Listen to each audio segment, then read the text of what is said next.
Hey everybody, this is Bo back in the lounge. Want to do a shout out to the 1.5 million listeners all over this world and to the military bases that make that happen in those countries. We're going to go out to Elmhurst College, talk to head wrestling coach Steve Marianetti. Coach, thank you. You're very welcome, Bo. Good to be here. Coach, what does your typical week look like in the earlier part of season right now? You've been extremely busy. Your program's been growing very well. You've got academic All-Americans all over. I think that the Hell Week is really designed for the coach, not the athletes. Yeah, it's exciting to finally get started. We have 22 new wrestlers this year, so this is the biggest recruiting class we've ever brought in. We have 46 guys on the roster right now. So it looks like it could be a very good year. It's a lot different than I know you'd spoken to Sean Charles earlier, and we have a lot more restrictions on us as far as what we can do with our athletes. So primarily our athletes are spending this time lifting, strength and conditioning type things, and they're able to get on the mat on their own. We're not able to work with them at this point. So it's a little slower start, but we just had our first team meeting and just got the guys together, and then they'll start getting in shape and getting ready for the season to start in a month. How much do you have to depend as a coach on senior leadership to get some of the stuff off? Jim Tressel over at Ohio State came out in support of Rich Rodriguez in interviews saying, if you want to be a champion, you've got to train like a champion. And obviously I think that's a Notre Dame line too. But but how important it is to have seniors really get it from your standpoint? Yeah, anybody that's coached knows that the older guys or the more experienced guys can really set the tone for everything. What's acceptable in the program, what hard work looks like in the program. So, we have a returning national champ in Jake Oster. We have a returning national runner-up in Mark Corsello, and we have a few other guys that have put an incredible amount of time in and are very vocal leaders. So yeah, this is the time where they can really get these young guys off to the right start. How to act around campus, how to practice, and really get things started. And then when official practice starts, then I can take over from there and really set the tone up a little bit higher. Coach, when in all the coaching years and the years of being successful as a wrestler, there are two types, I guess, of cheerleaders for the squad or coaches. Ones are the ones that want to be the guy, and the other ones that are naturally the guy. The guys that are natural are the ones that really don't have to do a whole bunch of hoorah. They walk into the room, everybody knows who they are. They walk up, greet everybody, pat them on the back, and when things are down, they're the ones that carry the cross and really help out. Then the guys that want to be. It seems like there's more wannabes on a team that tend to rub everybody the wrong way. I think that element of wrestling and in other sports is kind of tough to figure out who are those guys that people are going to naturally bond to, that have the message, that have the maturity to understand what's needed at the time. Yeah, it really is hard, and it's always one of the challenges and one of the goals of a coach is to get the team to bond and at least respect each other. And when we have this is the biggest team we've ever had with 46 guys. That's a lot of personalities to kind of mesh with. So again, it's our older guys, our captains, who need to make sure that guys are conducting themselves with class and handling themselves well.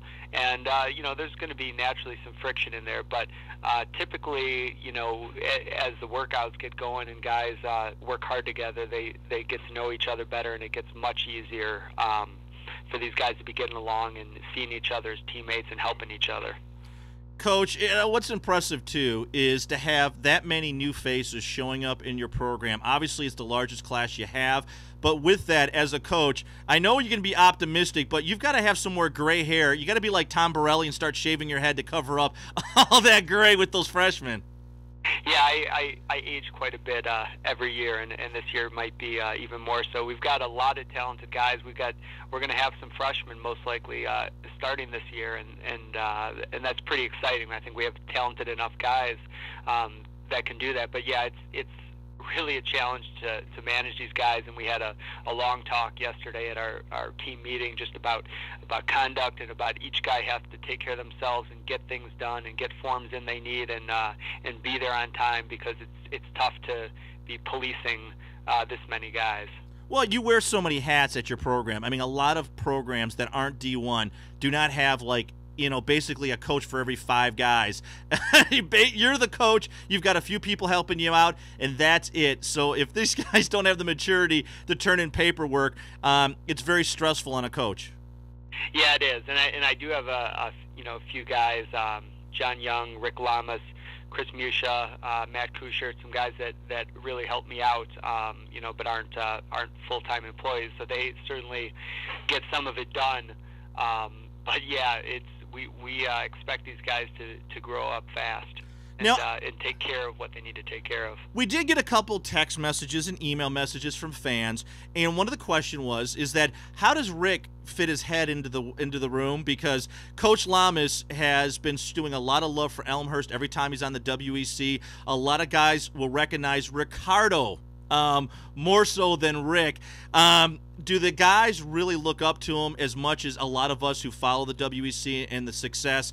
Obviously had a recent loss, but up to that point, he's been just a phenomenal monster in the box. He has, and that's how he was on the mat too. So I mean, these guys just respect him from just what he does in the practice room, and that's why you need a young guy like that in there to make sure these other guys realize, wow, I've got a lot of work to do, because they're nowhere close to even touching Rick's leg. And then just to have your assistant coach, actually on TV, on national TV fighting is a pretty amazing thing. I mean, before that first fight, he got called up on the WC. I had him collecting singlets, a couple days before, and marking guys off and doing all this kind of crappy work, and then a few days later he's on national TV winning his first WC fight. So it's a pretty funny contrast. But yeah, Rick is a huge part when he was an athlete, and he's been a huge part as a coach. And a lot of his fundamental skills, a lot of people who don't know him will see him on the WEC because they do such a great job of replaying his battles. He is so fundamentally sound as a wrestler. He is very comfortable standing up and on the ground. He really, I guess, is a showman of why wrestling needs to be part of the mixed martial arts scene. And the fact that he is a college-educated guy and he's a coach helping out other guys develop those strong skills. What an incredible ambassador for your program and for college wrestling in general. Yeah, we are definitely pretty lucky. And again, our guys see how Rick approaches learning these new skills, learning his boxing, learning his Muay Thai, learning his jiu-jitsu. I mean, you got to have that curiosity for what you're doing to keep learning, and Rick has that, and he keeps doing that in the room too. And I think a lot of our better guys pick up on that and really feed off that, continuing to learn the sport, continuing to figure things out. So yeah, we're definitely lucky to have him. Well, Coach, I think when you look at your resume and your background, obviously the TV stuff is really cool to have, to be honest, but to back up a little bit and look at your resume, you've got a track record of success. NCAA championships, Americans, 17 wrestlers, 3 championships. At that point, you know what the formula is, or you're getting the formula for success. Tom Borelli, Minkle, there's a lot of other coaches in the D1s that have that mixture. You have that mixture now at your program. And what are the elements that you draw on to really look at the season that's coming up, and what angles you need to have to really motivate these guys? Because wrestling's got to be one of those most emotional. They've got to be in the right mindset, and they've got to be ready to hit it as quick as possible. So what is that chemistry that you look for in an athlete? Yeah, well, it's a lot there, huh? The chemistry, first of all, as I said, is they have to have that. They have to just love the sport and love to work hard. And the talent is great, but even if we don't have the talent, we can work from there. So really is trying to instill these guys a passion for all aspects of the sport: the weight training, the nutrition, the conditioning, the technique, the live, and really get them trying to figure out what is going to work for them. I mean, the biggest thing is it's an individual sport, so it's my job to get to know my athletes and what makes them tick, and what motivates them and what doesn't, and then what kind of techniques work for them. Are they better on the outside? Are they better from the tie?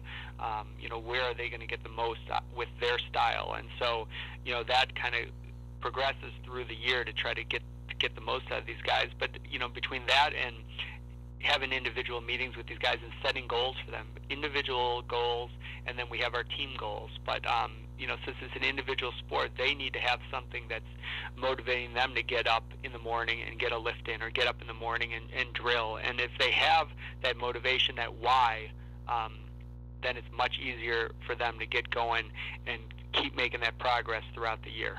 Coach, I want to say thank you so much for showing and being so tough. We do enjoy you every single time, and we're going to try to get you on another month and a half, maybe 2 months, and start breaking down what you're seeing in the weight room and on the mats.